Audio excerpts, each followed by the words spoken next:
England, ranked 5th in the world by FIFA, have now qualified for their 16th World Cup finals in Qatar.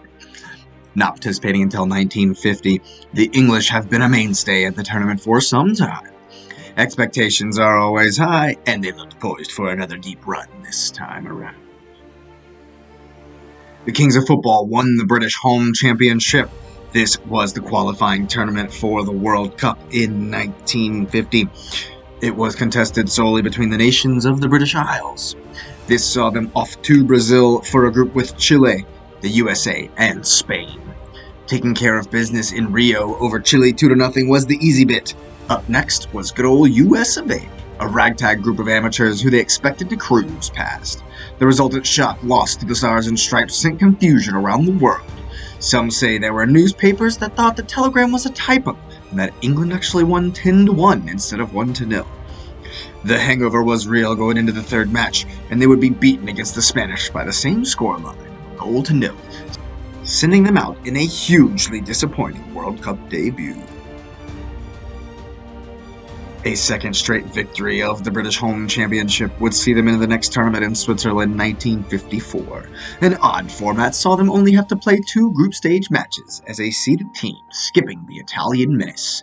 A crazy first match first the Belgians needed another unique feature of this tournament, but the group stage game going to overtime could not settle the game, which ended 4-4.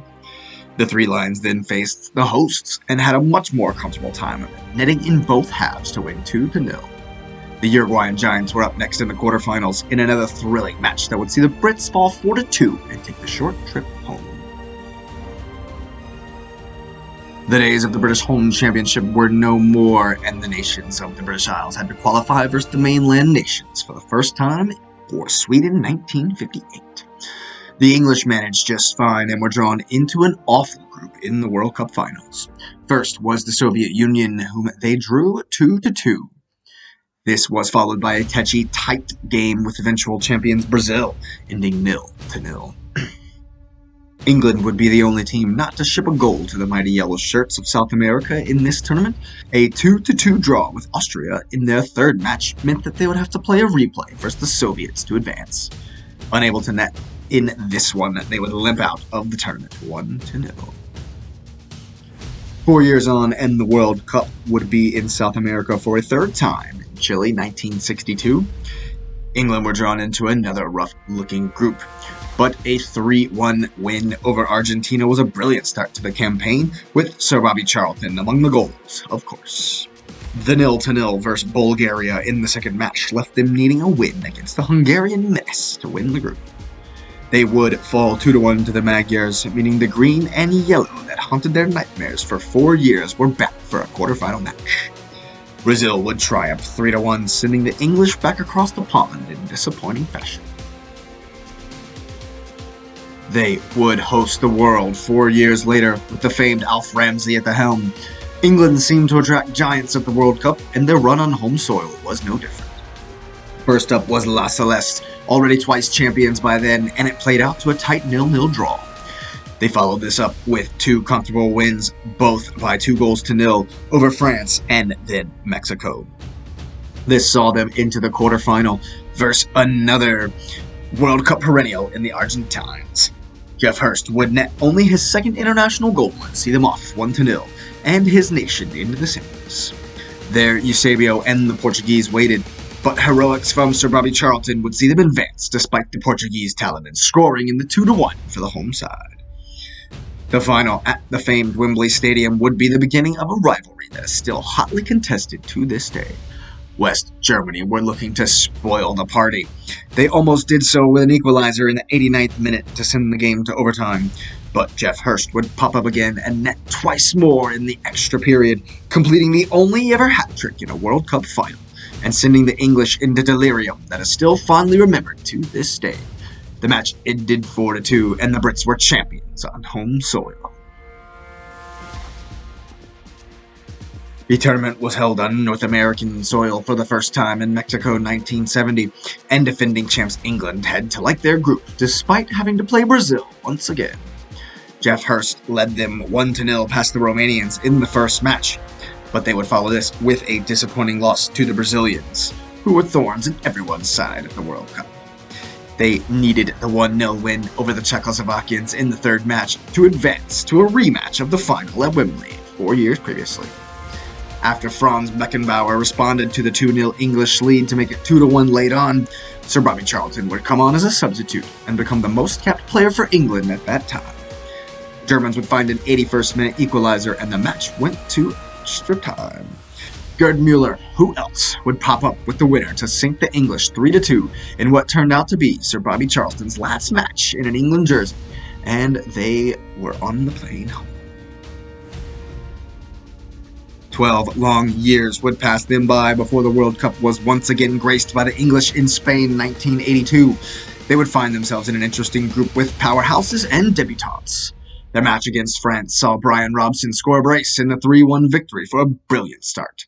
The 2-0 over Czechoslovakia kept the momentum going into their 1-0 win over newcomers Kuwait. Second group stages and replays were a feature in this tournament, and yet another match with the West Germans would end goalless. The Germans would then turn around and beat Spain 2-1, meaning that the English needed to win by 2 goals to see them through over the Spanish. They were unable to score at all versus the hosts, and despite being undefeated in Spain, they would crash out. Back in Mexico for the 86th edition would see the Three Lions in a spicy group. Their first match was a damaging 1-0 loss to Portugal, and they needed to find more against the Moroccans in the second match. A Ray Wilkins red card would see them barely hang on for the 0-0 draw. This left them needing a result against Poland. Gary Lineker would step up with a hat-trick and send the English through to the next round. A resounding 3-0 over the Paraguayans saw them into the quarterfinal, where they would renew their rivalry with Argentina. This could be the most infamous game in World Cup history. A certain Diego Maradona would grab each and every headline, quite literally. The hand of God overshadowed one of the greatest World Cup goals ever scored, and Maradona single-handedly tossed the Brits out of the tournament. The World Cup was back on European soil for Italia 1990, and the English found themselves drawn into yet another tough group. It was tightly contested, evidenced by the first match, the 1-1 draw versus the Irish, and then the 0-0 tie with the Netherlands in the second match. It set up a must-win versus Egypt, who were making just their second appearance at the finals. They would indeed defeat Egypt, and then on to the round of 16 match versus Belgium, and it took 119 minutes to find the only goal of the game from David Platt. And then they were on to the quarterfinals. Surprise of the tournament, Cameroon were up next in a wild match that once again went all the way to extra time. Lineker won and converted a pen late on to force overtime, where he subsequently converted another penalty to win the match. The Germans awaited yet again to renew quite the heated rivalry. 1-1 into penalty kicks would see the start of the curse on English penalties at the World Cup, and they would be relegated to the third place match, where the hosts awaited. Despite Platt scoring yet again, it was a disappointing fourth place finish for the Three Lions, going down 2-1 to the Italians. They would miss out on USA 1994, and it would be the last World Cup they would fail to qualify for, having been a part of the furniture since 1998. A spicy group in prospect saw the English open the tournament with a 2-0 win over Tunisia off the back of goals from Alan Shearer and Paul Scholes. Surprise upstarts of 98, Romania would then shock Three Lions 2-1 in the second match, despite Michael Owen leveling the score at 1 with just 9 minutes to play. The late winner for Petrescu and Romania saw the Brits needing a result in the third match against Colombia, where one David Beckham would get on the score sheet alongside Darren Anderton. This sent them through for another infamous match in England's World Cup history yet again against the Argentines in the round of 16. They traded penalties early on, and Owen put them in front on 16 minutes. Javier Zanetti equalized just before halftime. The most controversial moment of David Beckham's career saw him see red for bundling over Diego Simeone, forcing his England teammates to battle it out down a man all the way to the penalty shootout. Heap on the reinforcement for the penalty curse, because they crashed out, losing the shootout and villainizing David Beckham. If you're looking for a redemption arc, then look no further than the last qualifying match England had to play versus Greece where they were needing at least a draw to send them to the Far East for Korea and Japan. I love watching this moment over and over again. Beckham stands behind the ball some 30 yards out, late on, losing 2-1 against the stubborn Greeks.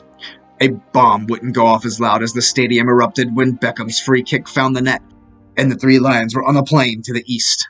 There, they opened the tournament against Sweden with a drab 1-1.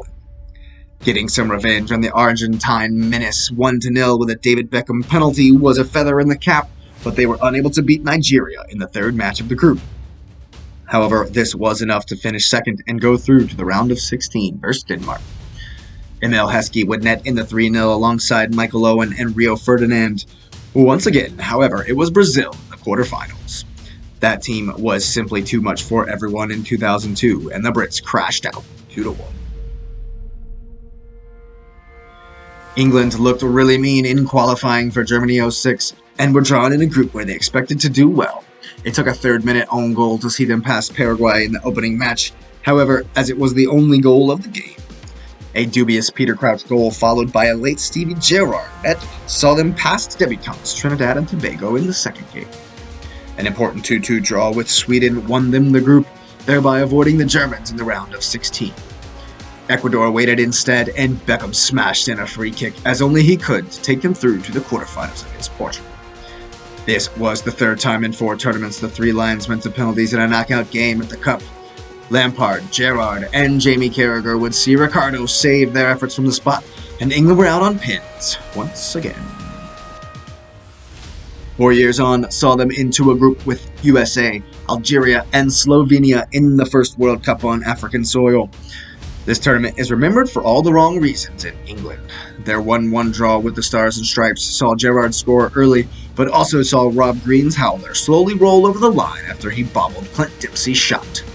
They were then booed by their own fans after a 0-0 with Algeria, meaning it would take a win over Slovenia in the third match to advance. The 1-0 was enough, and they were through to the round of 16 in second place in the group. Yet another meeting with the Germans awaited, and this one is infamous for the goal that wasn't. Lampard's shot was clearly over the line off the crossbar, but not given, and the discussion for goal line technology was born. The English would go on to lose this match 4-1 after being unable to recover from the shock of not being given this goal, and it represented their worst loss on the world stage. Unbeaten in qualifying for Brazil 2014, the Three Lions were rewarded with the worst group ever. It was the first ever World Cup group to have 3 former champions in it. They would lose to both Italy and Uruguay in their first 2 matches despite goals from Danny Sturridge against Italy and Wayne Rooney against Uruguay. They were already eliminated, but the 0-0 draw with Costa Rica would represent their worst ever showing at the World Cup and their very first time they wouldn't play a knockout stage game at the tournament. For the third cup running, England would qualify undefeated. Their first match in Russia was against Tunisia, and it took Harry Kane's double, the second coming in the 91st minute, to win 2-1. A resounding 6-1 over Panama, including a Kane hat-trick, meant England had already scored more goals in this tournament than any other.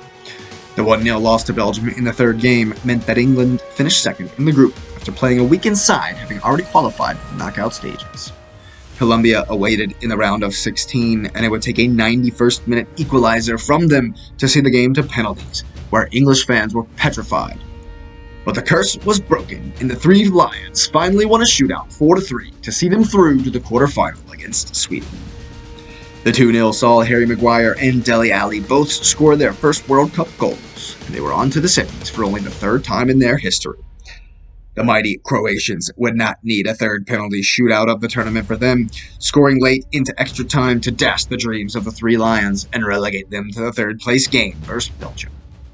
Hazard and co. would triumph, meaning England finished 4th, still their best result since Italia 1990. They did score 9 goals from set pieces in this one, something that hadn't been done since the tournament was in England all those years ago. The Three Lions are once again headed to the World Cup off the back of a strong qualifying campaign. They opened the tournament versus Iran, then faced the USA in a pivotal second match. They finished the group stage with a British derby versus the Welsh Dragon. Kane and co. looked to channel the spirit of Sir Bobby Charlton, Gary Lineker, Peter Shilton, and Geoff Hurst under the immense pressure the English always face on the world's grandest stage. This England team looks poised for another deep run, and the only way to improve on recent results in major tournaments is to lift the cup in Qatar once again.